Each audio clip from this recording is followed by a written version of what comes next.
जय गुरु जी, शुक्राना गुरु जी।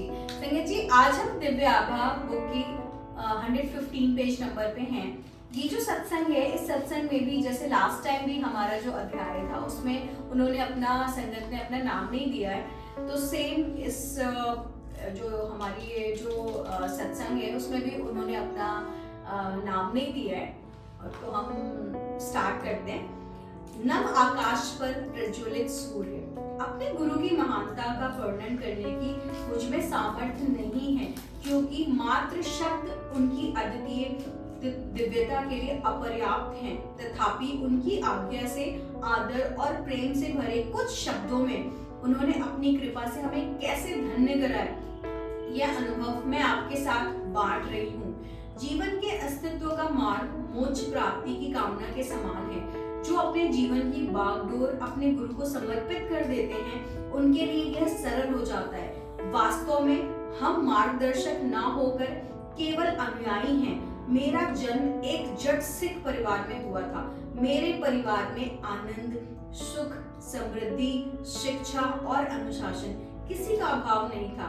अपने बचपन से मैं अपने दादा से बहुत प्रभावित रही हूँ, जो सदा धर्म और ईश्वर में विश्वास रखते आए हैं।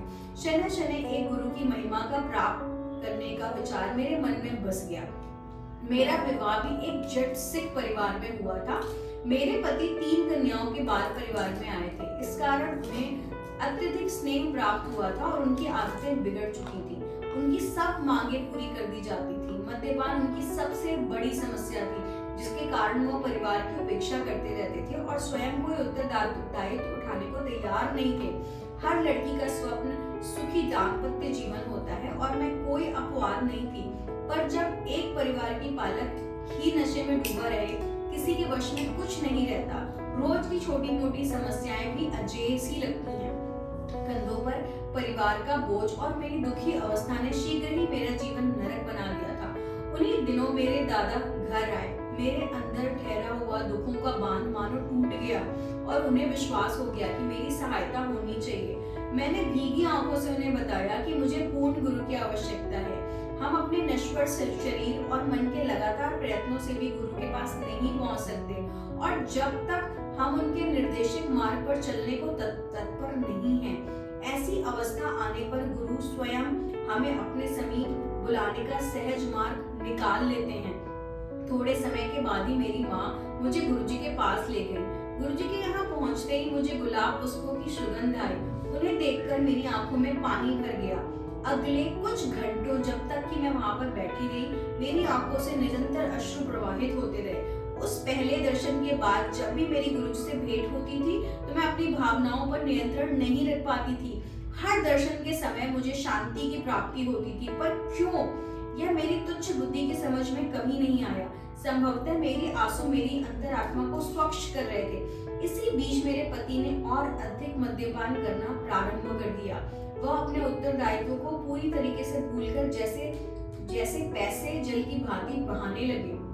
मैंने उनको गुरुजी के बारे में बताकर उनके पास चलने को कहा, पर उन्होंने मेरा परिहास करते हुए कहा कि ऐसे गुरु तो सैकड़ों मिल जाते हैं, और मुझे रूढ़िवादी की उपाधि से विभूषित कर दिया। साथ ही मेरा गुरुजी के दर्शन कराने का भी अनुमोदन नहीं किया। नवंबर 1999 के आसपास उनका संयुक्त राष्ट्र की ओर से लेबनान स्थानांतरण हो गया। वहां पर उनकी नशे की आदत बढ़कर और गंभीर हो गई, और उसी समय उनको यकृत सूत्र रोग से पीड़ित घोषित कर दिया गया। मेरे ऊपर तो दुखों का पहाड़ टूट पड़ा। चिकित्सक के अनुसार उनके यकृत ने काम करना बंद कर दिया था और बता दिया था कि अगले 2 वर्षों में उन्हें नए यकृत की आवश्यकता पड़ेगी। इतने कम समय में किसी दाता को ढूंढना असंभव था।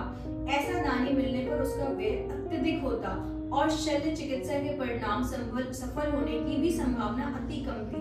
चिकित्सक ने उन्हें कह दिया था कि मद्य की एक बूंद भी उनके लिए घातक सिद्ध हो सकती है। इस बीच मेरे अभिभावक गुरुजी के पास जाकर उनके स्वास्थ्य लाभ की कामना करते रहे। चिकित्सालय से अवकाश प्राप्त कर हम दिल्ली वापस आ गए। मेरे आग्रह पर वह गुरुजी के पास आए, पर एक कोने में बैठकर यही शिकायत करते रह गए कि कितनी थकान है और मैंने ही आने की जिद करी थी। उस दिन जब मैं गुरुजी के पास पहुंची तो मैं आवेश में कुछ बोल नहीं पाई। मेरी माँ और मैंने गुरुजी से उनको बचाने की विनती करी। गुरुजी ने उत्तर दिया कि वो तो नास्तिक हैं वो उसकी सहायता कैसे कर सकते हैं। उसके बाद मैं गुरुजी के पास अकेले जाती रही क्योंकि मेरे पति साथ आने को तत्पर ही नहीं थे। एक रात गुरुजी के यहाँ से वापस आने पे मैं गहरी नींद में सो रही थी, तब अचानक जोर से मेरे कमरे में वायु का झोंका आया। भय के कारण मैं बिस्तर पर उठकर बैठ गई और आंखें बंद कर प्रार्थना करने लगी। मुझे अंधेरे को चीरते श्वेत प्रकाश का आभास हुआ जो कि मेरे मस्तक तक आ रहा था। उस श्वेत प्रकाश के मध्य में गुरुजी की आकृति थी। उन्होंने कहा कि वह अब मेरे पति को ठीक करेंगे। अगले 15-20 मिनट तक शल्य गच्छों के समान गंध आती रही। उसके बाद जब सब साफ हो गया तो गुरुजी ने कहा उन्होंने मेरे पति को स्वस्थ कर दिया है। उसके बाद मैं सो गई। उस दिन को बीते हुए 6 वर्ष बीत चुके हैं, परंतु मेरे पति ने अपने नशे की आदत बनाए रखी है। मेरे परिवार वाले और मैं विस्मित हैं कि चिकित्सकों के कथन के विपरीत उनका स्वास्थ्य बना हुआ है और गुरुजी कैसे उनकी दिन रात देखभाल करते रह रहे हैं। मेरे पति भी गुरुजी द्वारा दिए गए जीवन दान के लिए उनके आभारी हैं। इस संसार के समस्त ग्रंथों के अनुसार मनुष्य के पूरे जन्म से पूर्व ही उसकी मृत्यु की तिथि का निर्धारण हो जाता है और कोई भी उसे एक श्वास अधिक या एक कम नहीं कर सकता है, किंतु उसके कर्मों को समाप्त करने का सामर्थ्य केवल सर्वोच्च सृजनकर्ता के पास ही मात्र है। एकमात्र गुरुजी ही ब्रह्मांड के संचालक हैं। वह सर्वश्रेष्ठ शक्ति हैं जिन्होंने मेरे जीवन की गाथा को पुनः लिखा है। मैं और मेरे परिवार वालों ने अनेक बार गुरुजी से सहायता की पुकार लगाई है और यह अनुभव किया है कि अचानक ही सब कुछ ठीक हो गया, जैसे किसी ने कोई जादुई छड़ी घुमा दी हो। एक बार मुझे गुरुजी के पास अपनी आधा दर्जन से अधिक सहेलियों को ले जाने का संयोग प्राप्त हुआ। उनसे मैं गुरुजी के गुणों का वर्णन करती आई थी। अपनी संकीर्ण विचारधारा के अनुसार मैंने अपने गुरुजी से कुछ नहीं मांगने का निवेदन दिया था, यद्यपि मेरे आचरण के वो प्रतिकूल था। गुरुजी के चरण स्पर्श करते समय उन्होंने मेरे मन के भाव पढ़ते हुए बताया कि उन सब ने उनसे कुछ न कुछ विनती करी थी। उन्होंने सबकी मनोकामना पूर्ण कर दी थी। उनके पास से कोई भी खाली हाथ नहीं लौटता है। व्यापारी को समृद्धि, रोगी को स्वास्थ्य लाभ, विद्यार्थी को विद्या आदि।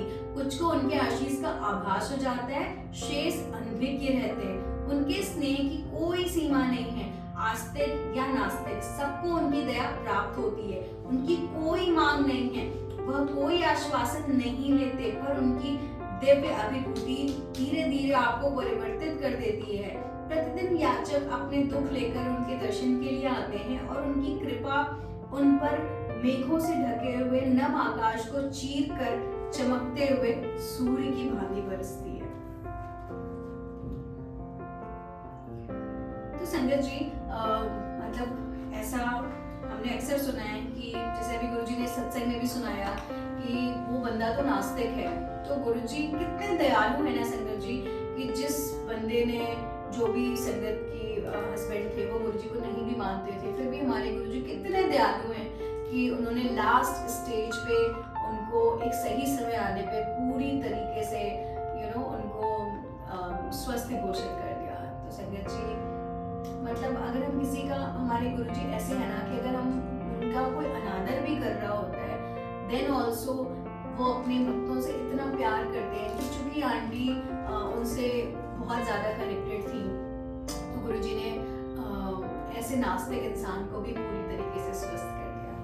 तो ऐसे हमारे मालिक की कृपा है। जय गुरुजी, शुक्राना।